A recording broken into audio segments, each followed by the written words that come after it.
Welcome to The Real in Real Estate, your gateway to the source. I'm so glad you're here. We're all about diving into the nitty gritty of real estate, sharing insights, tips, and some awesome interviews straight from the industry's beating heart. From the latest trends to cool investment strategies, we've got you covered. Let's explore and uncover all the essential tools and knowledge you need for navigating the ever evolving world of property and housing. Here we go. Hi, welcome back to The Real in Real Estate, where we get the facts from the experts and dispel the myths. And today we're here with Helen Perry. She's a corporate and personal image consultant. I'm very excited to have her here because I think we need to be professional in our line of work, whether it's real estate or any line of work. I think there has to be some level of professionalism and etiquette, and Helen's here to talk to us about it. So welcome, Helen. Thank you, Jean. Thanks for having me. Well, can you tell us just a little bit about yourself and an overview of your company? I know we'll get into details later, but tell us who you Sure, are. sure. Well, I'm glad to be here. I come from a long line of real estate people. My dad was in different forms of real estate, from home building to selling land, and I had a sister with Greenwood King, a son with Greenwood King. Yeah, So I know I Jack. really understand the challenges of your business. I'm the seventh of eight kids Wow. and grew up here in Houston, was born at St. Joe's Hospital and love the city. And I live inside the loop and take advantage of all the wonderful things. I have three sons, two daughters in love, and seven grandchildren, grand angels. Oh my goodness, that's a house Yes. full. So yeah, I go to their sports events. Six are here in town and one is in Denver. My son in Denver is a realtor. Oh my goodness. Well, it definitely runs in the family, doesn't it? Yes, we've got lots of it. Well, I'm the first one in my family, but who knows? Maybe there'll be more. Well, I wanted to have you on here because this is kind of one of my pet peeves. I think um, I'm just going to be honest. A lot of people think real estate agents are just, down there, same level as used car salesmen. And my brother was a used car salesman, so they can be wonderful. But that's the image that people have of real estate agents in general. And I think it's important to raise our image. And I think it's important to look professional. I have certainly opened my listings to agents that came in and they looked like they were headed to the gym.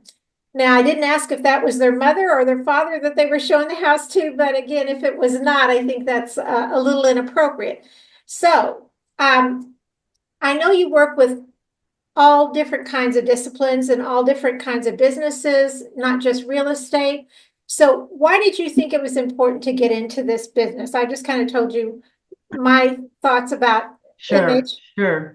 I think I was born to do this. I grew up on that Brentwood Circle that backs up to the Backstreet Cafe Okay, I know where that is. on Yes. Shepherd near West Gray. And at that time, Battlesteins was down the street. And as a little girl, 7, 8, 9 years old, I would walk down to Battlesteins and just look around. I Oh my loved gosh. clothing and fashion and the beauty. I loved aesthetics. And then I really didn't mean to go into business. I just wanted my MRS and to be a wife and a mom and be June Cleaver.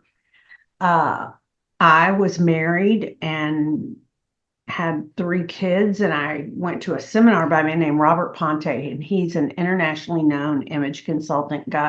Gets people in touch with the statement they make with their appearance, and he wrote a book called Dressing to Win. He told me I look like a PTA mom who sold Tide at meetings. Oh my goodness. So I said, well, how do you change it? And we did.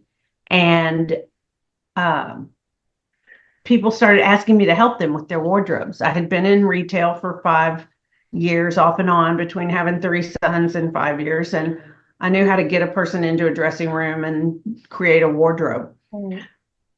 So that was in 1983. So I've been in business 41 years. I trained with him in San Francisco Oh, and was very active and president of the chapter of AICI here, Association of Image Consultants International. wow. And we got lots of training on color theory, the psychology of dressing, what it all means. And I think it was really great for me that I had had those 5 years in retail because it really taught me how to form a relationship with retailers. A lot of times they're a little bit put off by a consultant coming in to shop with the client, like, what's wrong with me? I'm not enough. But if you can get them as your ally, it makes the shopping experience all the more valuable for your client. Absolutely. I Well, mean, how many times have you been stuck in a dressing room and you need the next size? oh, And many times. I really white glove service my clients and take great care of them, and everything from taking their clothes to resale to getting heels put on their shoes when they need it, and alterations and full service. I do makeup, color analysis. And so they're coming from a place of really understanding what looks best on them, what works best on them. I think that's very important. And I'm glad you just briefly mentioned, he said you look like a PTA mom. This isn't just, I'm not doing this just for people in business. I think anyone in any walk of life or any stage of life sometimes needs someone to look at them from the outside or needs a direction. That's where impression management Yeah, comes in. okay. So I've studied and researched impression management, and that is simply the theory of how the world sees you.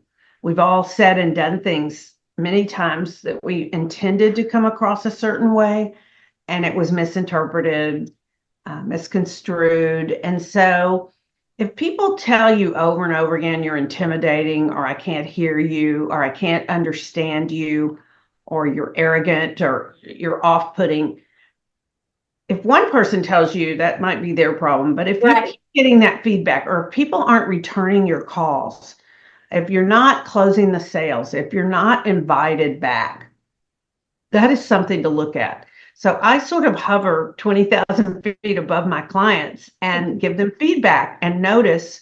It could be a subconscious smirk or body language or a tone of voice. I got my degree in speech, so I do a lot of speech coaching.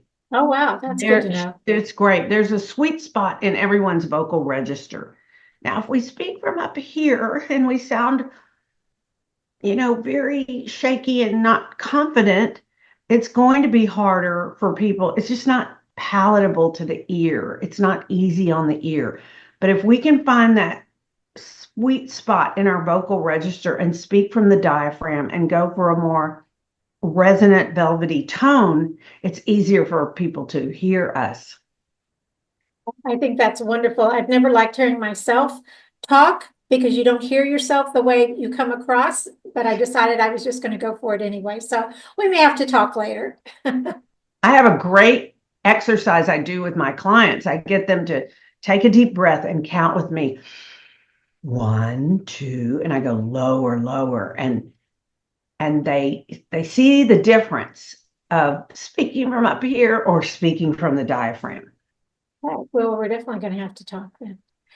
You mentioned that you had worked with a gentleman. He wrote a book. Well, you also wrote a book called Contemporary Etiquette, correct? Yes, it's an ebook and it's on my website. I think it's $7. Oh, And in those few pages, it's got really great material. If people could just manage those 18 pages, it would really elevate their game. okay, everybody. So look for that by Helen Perry, Contemporary Etiquette. On my I, website, helen-perry.com. thank you. I was going to ask for that later, but we can give it Okay. more than once. Well, Thank that's the you. only place to find it. Oh, okay.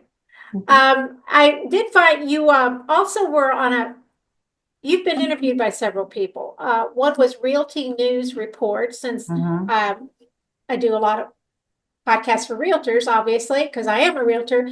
I thought that was interesting that you were on there, and several of the points that you made. You even talked about, color theory, which I think is fascinating. Uh, White is very agreeable. People seem to People, it's kind of like gravitate. the good guys in the white hats, Mm, nurses in white. I mean, for women, an all white outfit is really great. For guys, blue. Nobody doesn't like blue. right. And I'm not saying to always wear white or blue, but say you're going to a very important meeting and you're going to close, or um, anybody I dress going to trial, I take into consideration that nobody doesn't like blue, that white gets more agreement. Yellow and orange, yellow and red, McDonald's, Burger King, it causes people to hurry up and eat and get out of there. It's not a soothing color. However, for petite women, if you're meeting with a bunch of men, maybe in the oil business, good old boys, a red jacket, white blouse, and black pant or skirt research has shown that to be the most powerful type of presence. There's a lot of research on all this. For instance, people will pay 5 to 12% more for an attractive job candidate that they see as attractive versus someone that looks homely. And so there is no such thing as natural beauty. We cannot roll out of bed and not do our hair and makeup and expect to get the same results. My favorite book on all this is called Executive Presence by Sylvia Ann Hewlett. And she actually does these tests on people where they see pictures of the same woman with no makeup, moderate makeup, and dramatic makeup. And they see it for nanoseconds and then click. And overwhelmingly, the most attractive was the one with more dramatic makeup. Interesting. Interesting. Well, there's a lot of people, and there's nothing wrong with this, that say, it should be about the person, not the way you look. But in reality, it is, because you do get some The world doesn't work that way. It's just the way it is. Yes. It's just facts. I mean, you can look at the research. Right. Yeah, I think, your performance, your ethics is far more important. Sylvia Ann Hewlett breaks it down into 3 areas in executive presence: your hubris, which is the most important, or gravitas, your appearance, which is second, and your communication. So it's the confidence. Gravitas is your ability to go 6 questions deep under pressure and stay calm and master your expertise. Yes. Then your appearance, how you look, and that's everything from your body language, your posture, your dress, your hair, your makeup. And then communication, your tone of voice, your vocabulary, your manner of speaking. I agree with that. And whether you're in business or not, that applies to everything. It does. Yes, it's so important that people, I see it as somewhat of a self-respect. I know that when I am comfortable in the way that I look that day, I feel better, and I think people react to me differently than if I just, throw on a sweatsuit and run to the grocery store. I'm just trying to get in there and out of there before anybody sees me. I'm with you. Yeah. Well, how do you feel? Times have changed. And I think a lot of that we can contribute to COVID, not necessarily good, but I think the dress code, quote unquote, of a lot of today's society is different than it was before COVID. I don't know that you have to wear a 3-piece suit to every appointment, but I still think it's important to be dressed properly. So give me your theory on that, your outlook on that, because I've seen my industry go from suits to casual to, like I told you, the lady looked like she was going to the gym. Yes, athleisure everywhere. It is really not appropriate for business. And sometimes I call it unauthorized squeezing. Too tight. Oh, sorry, I should have laughed at that, but I love that. It is kind of funny. I mean, you got drunken plaid mixing and it's too much skin. The more skin on women, the less power. We want to be taken seriously, and then you wear a skirt halfway up your thighs. It negates. They're not thinking about what you're saying. Message. Yes. And I'm called into a lot of companies, especially for the younger employees, because that trend is women gotten more and more immodest. Yes. And so come out of that and they go into the work world, and it's a rude awakening. So For an important meeting, if you have a speaking engagement, I think for men and women, a jacket is always going to make you look more professional, or even a cardigan, but that third piece. Yes. But for business casual, a nice button down, a nice turtleneck like you have on with a nice piece of jewelry is fine. And in Houston, it's so hot. So Yeah. summer really wreaks havoc on dress codes. And for realtors, you're in and out of the car, you're showing. I suggest that you always have a cooler of water for your client and you in the car, Yes. and that you keep that Freon and that AC going to take Yes, have care it of them. checked regularly. And your car needs to be nice and clean when you're driving clients. Oh, yes, please, please don't, the McDonald's that you threw away the other day, make sure it's not in the back seat anymore. Get it out of there. Mm-hmm. Just FYI, even when I'm just going to dinner with friends, I usually have some sort of jacket on, sometimes a cardigan. I love sweaters in the winter, but even with my jeans, I think it makes such a difference in how I look and how I feel. And Exactly. the restaurants are usually freezing, so that works out well too. Yes. Yes, absolutely. Now, if someone is listening to the podcast that is not let's say they do a lot of work from home, but they do go out from time to time, you're able to help that person as well as you are the corporate executive, correct? Yes, I work with everybody. I say from womb to tomb, just about. I teach children's etiquette and help them take care of their clothes and learn the difference in dressing for a soccer game and for church, and I teach etiquette lessons. I have a class coming up on December 1st, so we can get them all polished up before the holidays. But of course, and it's a mindset. So when I go in and do a closet, my goal is for that client to have whatever they need in their wardrobe to be ready at the drop of a hat for an outdoor picnic, a business lunch, a black tie affair. If somebody comes in and says, I've got tickets to the grand opening of the opera tonight or the symphony, I wouldn't want them to miss that opportunity because they don't have an outfit. So at Right. least one outfit, and every man should have a tux. They say, well, I don't go anywhere. You will if you get one. Exactly. And you know And what? you I can go to have resale shops. You don't have to go to exactly. couture departments. You can get the look. You need a trained eye.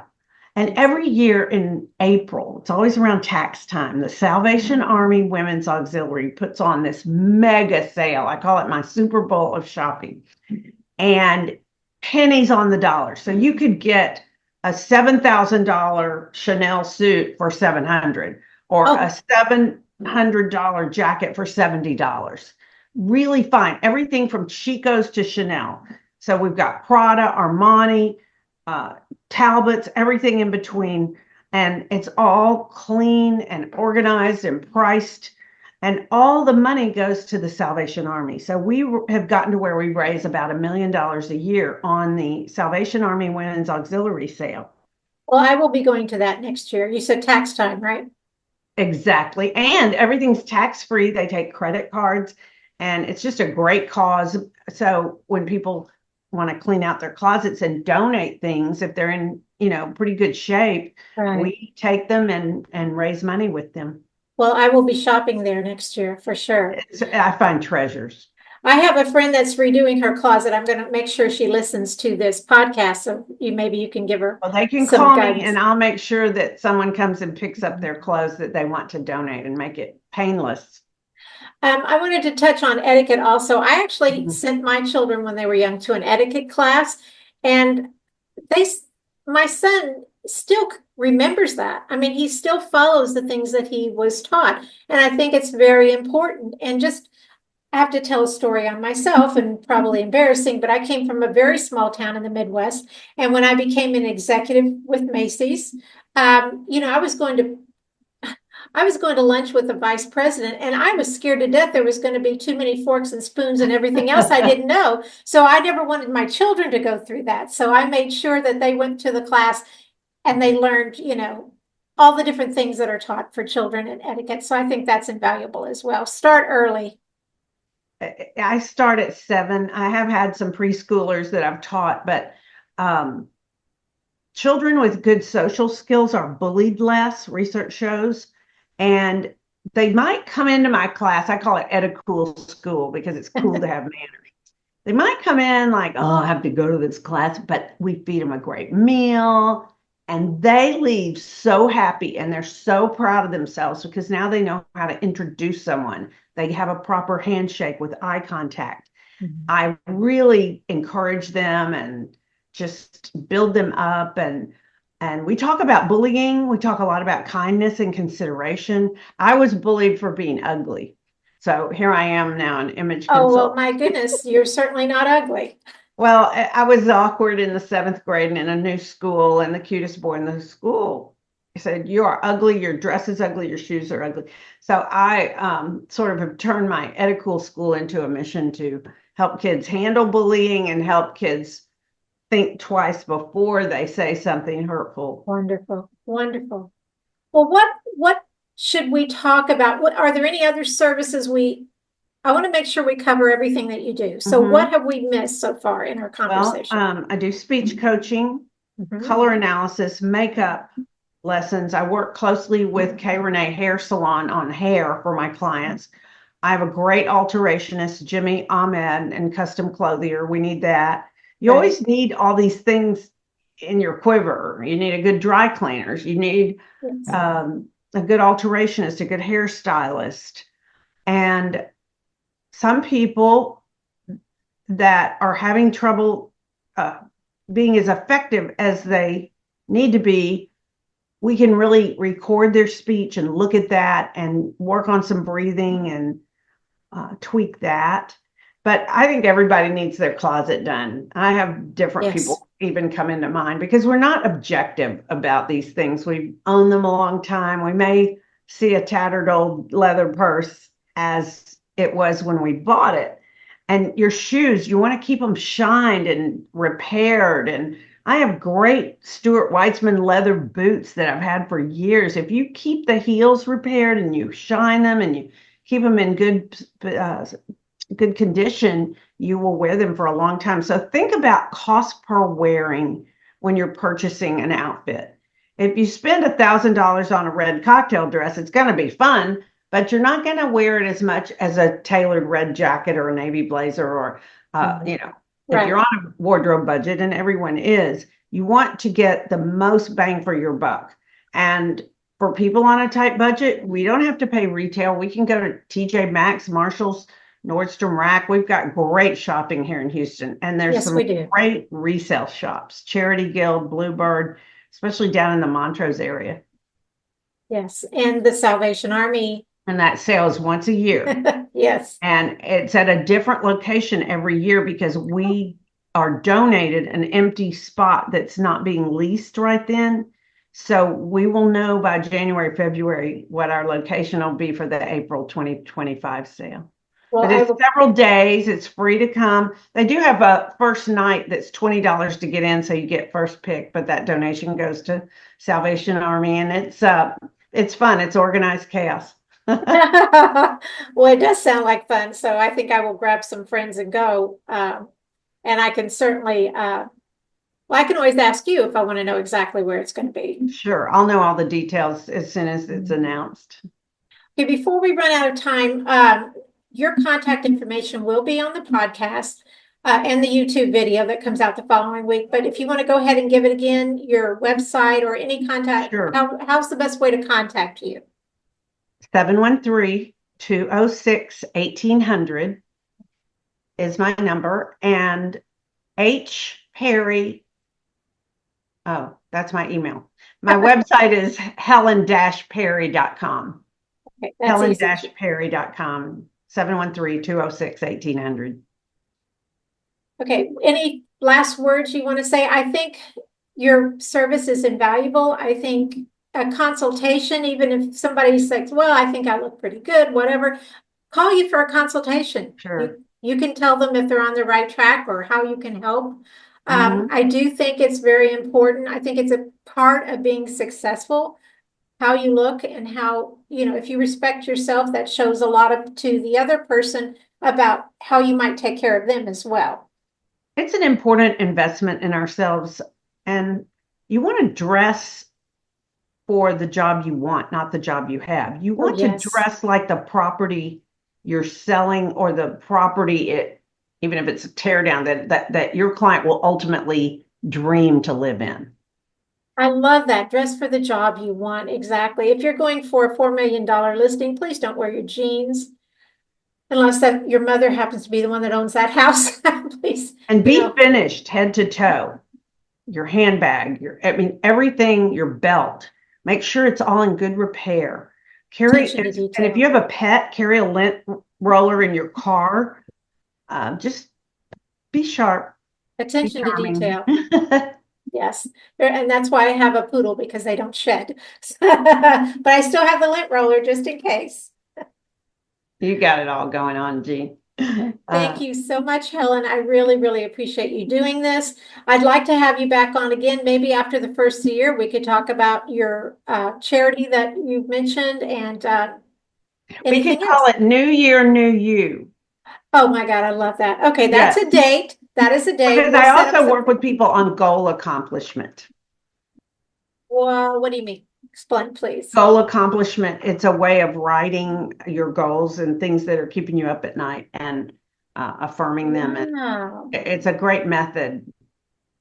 Oh my goodness. Instead Okay. of goal setting, it's goal accomplishment. I love that. I love that. I have different ideas going through my head now. We may have to have you on back more than once. Oh, it's New my year, new pleasure. you. I love that. Okay, everybody that's listening, we're going to do that after the first of the year.